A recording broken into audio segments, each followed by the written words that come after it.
গত 12 জুন মারা গেছেন অভিনেত্রী কারিশমা কাপুরের সাবেক স্বামী বিশিষ্ট ব্যবসায়ী সঞ্জয় কাপুর।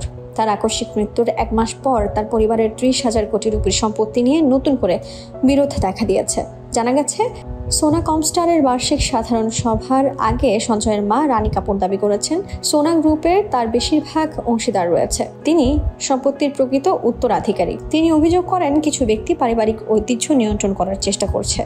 তিনি কাউকে গ্রুপের প্রতিনিধি হিসেবে নিয়োগ করেনি বলেও উল্লেখ করেছেন তিনি। একটি প্রতিবেদন অনুযায়ী অভিনেত্রী কারিশমা কাপুরও সাবেক স্বামীর বিশাল সম্পত্তিতে একটি অংশ দাবি করেছেন। তবে কারিশমা বা তার প্রতিনিধিদের পক্ষ থেকে এ বিষয়ে কোনো কিছু আনুষ্ঠানিকভাবে জানানো হয়নি।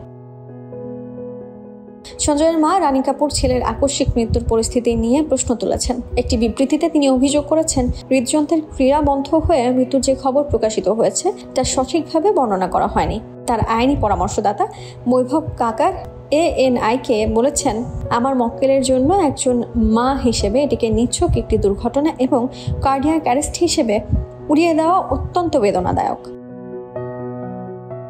রানী কাপুর আরও দাবি করেছেন, তার ছেলের মৃত্যুর পরপরই তাকে মানসিক চাপের মধ্যে কিছু নথিতে স্বাক্ষর করানো হয়েছিল। তিনি সোনা গ্রুপের AGM বাতিল করার অনুরোধ করেছেন। তিনি এই সময় নতুন পরিচালক নিয়োগের ব্যাপারেও সতর্ক হয়েছেন। গাগার নিশ্চিত করেছেন, এখনও কোনো আইনি প্রক্রিয়া শুরু হয়নি।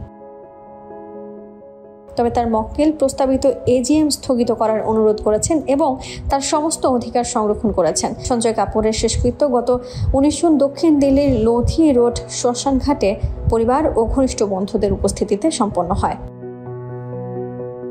সঞ্জয় কাপুর সোনা কমস্টারের চেয়ারম্যান ছিলেন। তিনি 2003 সালে কারিশমা কাপুরকে বিয়ে করেন। এই দম্পতির 2টি সন্তানও রয়েছে। তারা 2014 সালে বিবাহ বিচ্ছেদের জন্য আবেদন করেন এবং 2016 সালে তা চূড়ান্ত হয়। বিবাহ বিচ্ছেদের পর সঞ্জয় প্রিয়া সাচদেবকে বিয়ে করেন। এই দম্পতির আজারিয়াস নামে একটি পুত্র সন্তান রয়েছে। Desk report, campus Times.